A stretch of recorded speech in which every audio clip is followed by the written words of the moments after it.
श्री स्वामी समर्थ.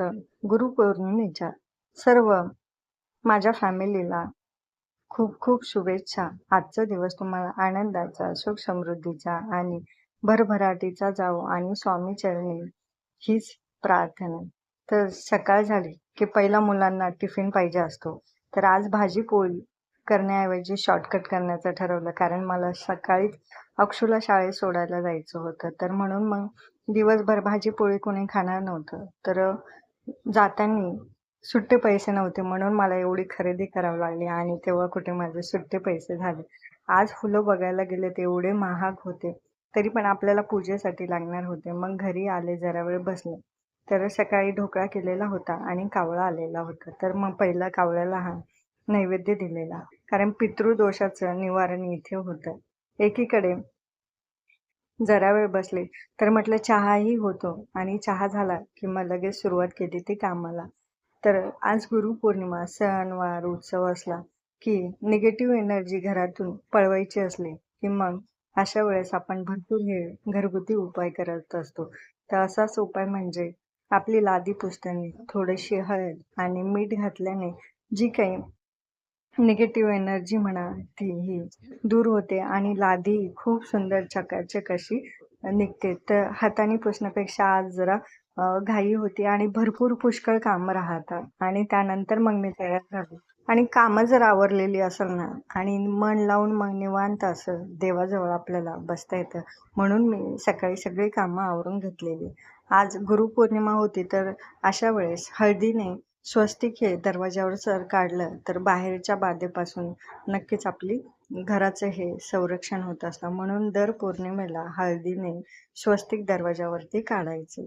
तर सकाळी छान असा भीमसेन कापूर तिथे देवघरामध्ये लावलेला, कारण काय होतं मग सुगंध एवढा छान दरवळतो घरामध्ये आणि निगेटिव्ह एनर्जी दूर होण्यासाठी याचा उपयोग केला जातो. तर आज जेवढे काही देव होते तर जेवढ्या देवांना पंचामृताने छान असा अभिषेक केलेला. आणि आज कुलदेवी, आपल्या कुलदेवीने जिने आपला उद्धार केला त्या कुलदेवीची पौर्णिमेला मी 21 फुलवाती तुपामध्ये भिजवून एका ताटामध्ये पुरण थापायचं आणि त्याच्यामध्ये 21 होल करून ते फुलवाती त्या पूर्णामध्ये ठेवायच्या आणि त्यांनी ही आरती करायची. तर असं साधारण प्रत्येक पौर्णिमेला जर केलं तर तुमच्या घरात जी काही पैशाची अडीअडचण असते ती त्याने नक्कीच दूर होते. म्हणून मग मी ही सेवा करत असते आणि मला एका ब्राह्मणाने ही सेवा सांगितलेली आहे.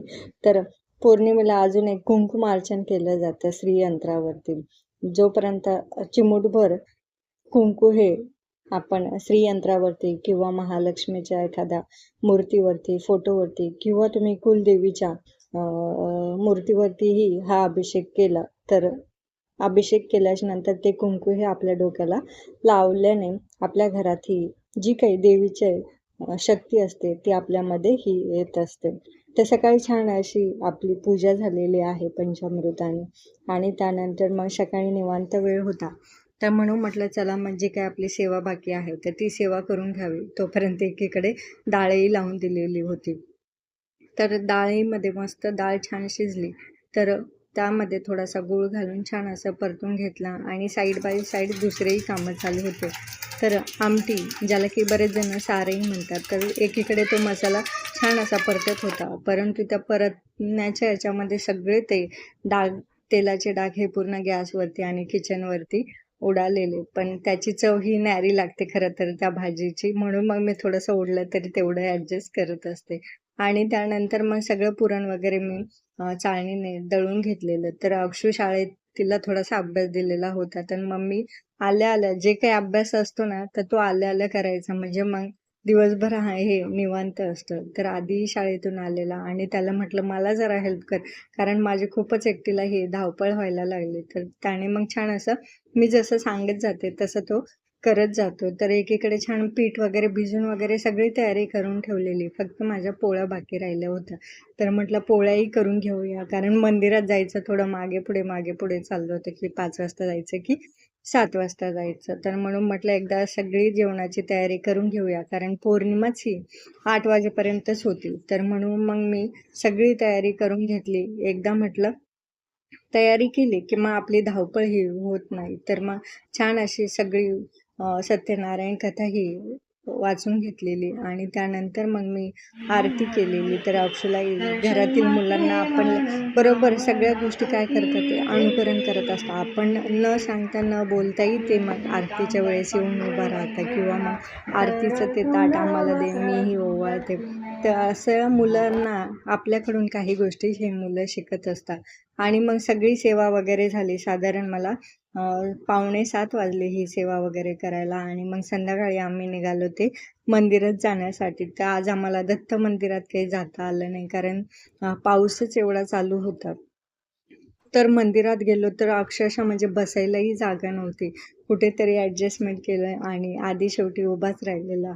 आणि बघायला गेलं तर एवढं मंदिर सुंदर छान असं सजलेलं होतं आणि बरीचशी सेवा म्हणजे आम्ही तिथे केलेली. जसं की मग स्वामी समर्थ महाराजांचा जप चालू होता. कालभैरव अष्टक घेतलेलं, ती सेवा झाली आणि मग नंतर ज्यांना दर्शन घ्यायचं होतं ते रांगेत उभा होते आणि ज्यांना गुरुपद घ्यायचं होतं ना, की त्यांना मग तिथे बसायला सांगितलेलं. कारण गर्दी एवढी झालेली, तर शब्द एवढा आवाज झालेला तिथे त्याच्यामुळे मग त्यांना बसून घ्यायला सांगितलं आणि प्रसादही एकीकडे चालू होता. सुंदर असा मस्त मसाले भाताचा नैवेद्य होता आजच्यासाठी तिथे आणि तोच सगळ्यांसाठी आणि भरपूर सेवेकरांनी एवढा पदार्थ आणलेले. कोणी शिरा बनवून आणलेला, कोणी पेढे आणले, कोणी जिलेबी आणले. असे वेगवेगळे पदार्थ घेऊन आलेले होते आजच्या दिवशी आणि खरंच आजच्या दिवशी पिवळ्या वस्तू दानधर्म केलेला नक्कीच चांगलं असतं. साधारण मग आम्हाला तिथे मंदिरातून घरी यायला 9 वाजलेले आणि आधीचंही थोडंसं मला सामान घेऊन यायचं कारण दुसऱ्या दिवशी त्याला बर्गर बनवून न्यायचे होते शाळेत. तर मग एका दुकानात आम्हाला काही वस्तू त्या भेटल्या नाही. साधारण आम्हाला 2-3 दुकानामध्ये जावं लागलं. घरी आलो तर आधीला सगळं काही घेतलं आणि मला काही घेतलं नाही. म्हणून मग मॅडम रुसून बसलेल्या. तर येता-येता मग तिलाही आम्ही छान असा वडापाव आणलेला. तर वडापाव एकालाच का घ्यायचा? तर दोघांनाही घेतलेला आणि आलो आणि मस्त असं जेवायला बसलो. जेवण झालं तोपर्यंत त्याचे पप्पा आले आणि भरपूर सारी काकडी गावाकडून घेऊन आले. स्वस्तात मस्त अशी. आजचा दिवस अशा प्रकारे आमचा सुंदर आणि छान गेले. मठामध्ये जेव्हा आम्ही गेलो होतो ना, तर तिथे बऱ्याच जणांना विचारलं, की "बाबा तुम्हाला गुरुचरित्र पारायणामध्ये काही अनुभव आला का?" तर एका ताईंनी असा अनुभव सांगितला, की त्या पहिल्यांदाच पारायणाला बसल्या होत्या आणि त्यांच्या म्हणजे ज्या ठिकाणी त्या बसल्या होत्या, त्या ठिकाणी त्यांना ₹100 ची नोट मिळालेली. तर त्यांनी सगळ्यांना 7 दिवसात विचारलं, प्रत्येकाला सकाळ-संध्याकाळ, की "तुमची कुणाची ₹100 ची नोट आहे का?" तर त्यांना कुणीही म्हटलं नाही, की ती ₹100 ची नोट माझी आहे. तर अशा प्रकारे स्वामींनी त्यांना ₹100 ची नोट दिली. हा एक खूप सुंदर अनुभव आलेला. तर हा एक अनुभव झाला आणि दुसऱ्या एका ताईंनी खूप सुंदर अनुभव सांगितलेला, की त्यांना कितीतरी संकटांना सामोरं जावं लागलं, की अक्षरशः म्हणजे त्यांना एक वेळेस असं ठरवलं, की मी संकल्प केलाय आणि तो संकल्प मोडून मला आता काही गुरुचरित्र पारायण कंटिन्यू करता येणार नाही. तर तो त्यांनी कसा पूर्ण केला तर तेही ते अ, नक्कीच मी पुढच्या व्हिडिओमध्ये सांगेन. तर आज इथेच आपण थांबूया. तर आजचा व्हिडिओ तुम्हाला कसा वाटला ते नक्की कमेंट करून सांगा. तोपर्यंत श्री स्वामी समर्थ.